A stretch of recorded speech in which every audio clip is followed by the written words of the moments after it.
রাসূল সাল্লাল্লাহু আলাইহি সাল্লাম বলেন, যেই ব্যক্তি রমজান মাস পেল অথচ তার জীবনের গুনাহগুলো মাফ করাতে পারল না, ওই ব্যক্তি ধ্বংস হয়ে যাক।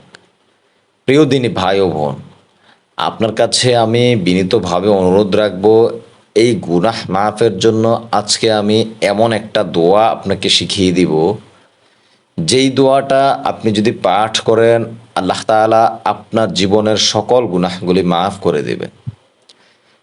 সেই গুনাহের পরিমাণ যত বেশি হোক না কেন, পাহাড়ের পরিমাণ হোক অথবা সাগরের ফেনার চেয়েও যদি বেশি হয়, আল্লাহ তাআলা মাফ করে দেবেন। এটা আমার কথা নয়, হাদিস শরীফের কথা। মনোযোগ সহকারে এই ভিডিওটা দেখুন এবং দোয়াটা শিখুন। বাংলাতে আমি উচ্চারণ সহ বলে দিচ্ছি। আপনাকে কেন আমি আজকের এই দিনে এই দোয়াটা পাঠ করতে বলেছি তার একটু কথা আপনি শুনুন। আল্লাহ তাআলা বলেন, রমজান মাস অর্থাৎ এই মাসে মানুষের দিশাহারি এবং সৎপথের সুস্পষ্ট নিদর্শন ও সত্যাসত্যের পার্থক্যকারী রূপে কোরআন অবতীর্ণ হয়েছে। তোমাদের মধ্যে যারা এই মাস পাবে তারা যেন এই মাসে সিয়াম ব্রত পালন করে। সূরা বাকারার 185 নম্বর আয়াত। আরেকটা আয়াতে বলেন, হে মুমিনগণ, তোমাদের জন্য সিয়ামের রোজা বিধান দেওয়া হলো, যেমন সিয়ামের বিধান তোমাদের পূর্ববর্তী উম্মতদের দেওয়া হয়েছিল, যাতে তোমরা তাকওয়া অর্জন করতে পারো। সূরা বাকারার 183 নম্বর আয়াত। এখন আপনি এই সিয়ামটা কেন পালন করবেন? দেখেন, ইবাদতের বিশেষ মৌসুম হচ্ছে এই রমজান মাস। এই মাসেই রহমত, মাগফিরাত ও নাজাতের মাস রমজান মাস। এই মাসের প্রধান ইবাদতই হচ্ছে সিয়াম বা রোজা পালন করা। হাদিসে এসেছে, যে ব্যক্তি ইখলাসের সাথে, পরিপূর্ণ ইখলাসের সাথে সিয়াম পালন করবে, আল্লাহ তাআলা তার জীবনের সমস্ত গুনাহগুলি মাফ করে দিবেন। সুবহানাল্লাহ।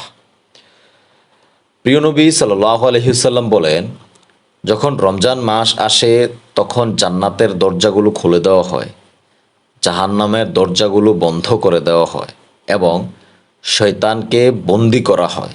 বুখারী শরীফের হাদিস। এই কারণে আপনাকে আমি বলবো, এই মাসে এই রহমতের দিনে এই দোয়াটা শুধুমাত্র একবার পাঠ করেন, অন্তত একবার পাঠ করেন। যে কোনো অবস্থাতেই পাঠ করতে পারবেন। অনুরোধ রাখবো, অন্তত আজকে একবার পাঠ করে যাবেন এখান থেকে। যে ব্যক্তি আল্লাহ তাআলার উপর পরিপূর্ণ বিশ্বাস রেখে এই দোয়াটা পাঠ করবে, হয়তো আল্লাহ তাআলা তার জীবনের সমস্ত গুনাহগুলি মাফ করে দিতে পারেন।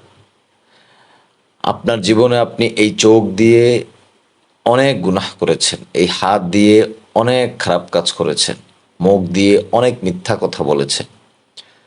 কখনো চিন্তা করে দেখেছেন মৃত্যুর পরে এইগুলোর জবাব আপনি কিভাবে দিবেন?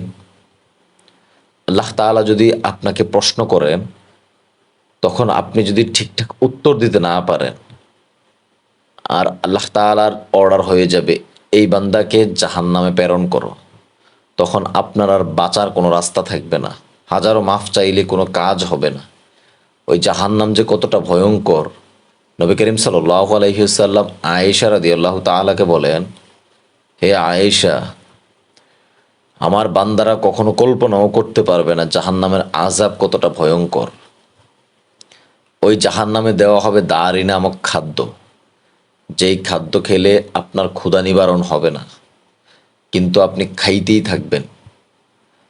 পানি দেওয়া হবে এতটাই উত্তপ্ত, লোহার কাঁটাযুক্ত, যেই পানি আপনি মুখে নেওয়া মাত্র আপনার পেটের নাড়িভুড়িগুলো ঝলসে যাবে।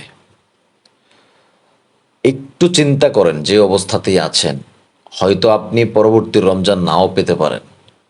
আল্লাহ তাআলা আপনার হায়াত ওই পর্যন্ত নাও রাখতে পারেন। আজকের যে দিনটা জীবনের শেষ দিন হিসেব করে মনে করে অন্তত এই দোয়াটা একবার পাঠ করেন। আশেপাশে যারা আছে তাদেরকে এই দোয়াটা শিখিয়ে দেন, শেয়ার করে দেন 15 থেকে 20 জনকে, ওরাও আমল করুক, পড়ুক। আল্লাহ তাআলা কে জানে কার কখন কিভাবে দোয়া কবুল করে নেন। অন্তঃস্থল থেকে একটু চিন্তা করেন, স্টপ যান, যেই অবস্থাতেই আছেন না কেন চিন্তা করেন কি এমন আমল করেন যেই আমলের কারণে আল্লাহ তাআলা আপনাকে মাফ করে দিবেন। রমজান মাস খুবই সৌভাগ্যের মাস। আপনার আমার ভাগ্যে জুটেছে এই রমজান মাস। আমল করেন, দান সদকাহ বেশি বেশি করার চেষ্টা করেন, সাধ্য অনুযায়ী ভালো কাজে অংশগ্রহণ করুন, অপর মানুষকে ইফতার করানোর চেষ্টা করেন, প্রত্যেক দিন অন্তত 5 থেকে 10 টাকা দান করার অভ্যাসটা করেন। প্রিয় দিনী ভাই ও বোন, প্রিয় মা ও বোনেরা, বাসায় বসে সারাদিন ব্যস্ত সময়ের মধ্যেও জিকির আজকার করেন, তসবিহ তাহলিল পাঠ করেন। এই মাসটা খুবই গুরুত্বপূর্ণ একটা মাস, প্রত্যেকটা সময় গুরুত্বপূর্ণ। রাসূল সাল্লাল্লাহু আলাইহি ওয়াসাল্লাম বলেন, জান্নাতে বাইয়ান নামক একটি বিশেষ তোরণ আছে। এই তোরণ দিয়ে কিয়ামতের দিন শুধু রোজাদাররাই প্রবেশ করবেন। তাদের প্রবেশের পর দরজাটি বন্ধ করে দেওয়া হবে, তারা ছাড়া আর কেউ এই দরজা দিয়ে প্রবেশ করতে পারবে না। বুখারী শরীফের খণ্ড নম্বর 3, হাদিস নাম্বার 1775। একটা দোয়াও ইচ্ছা শর্তে এবং অনিচ্ছা শর্তেও ছাড়ার চেষ্টা করবেন না এই মাসে। রোজাও ইচ্ছা শর্তে অনিচ্ছা শর্তে ছাড়ার চেষ্টা করবেন না, ভাঙার চেষ্টা করবেন না। এক একটা রোজার কাফারা আপনি সারা জীবনও দিতে পারবেন না। আমি কথা আর দীর্ঘায়িত না করে কাঙ্ক্ষিত সেই দোয়াটা কি বলে দিচ্ছি, মনোযোগ সহকারে শুনুন।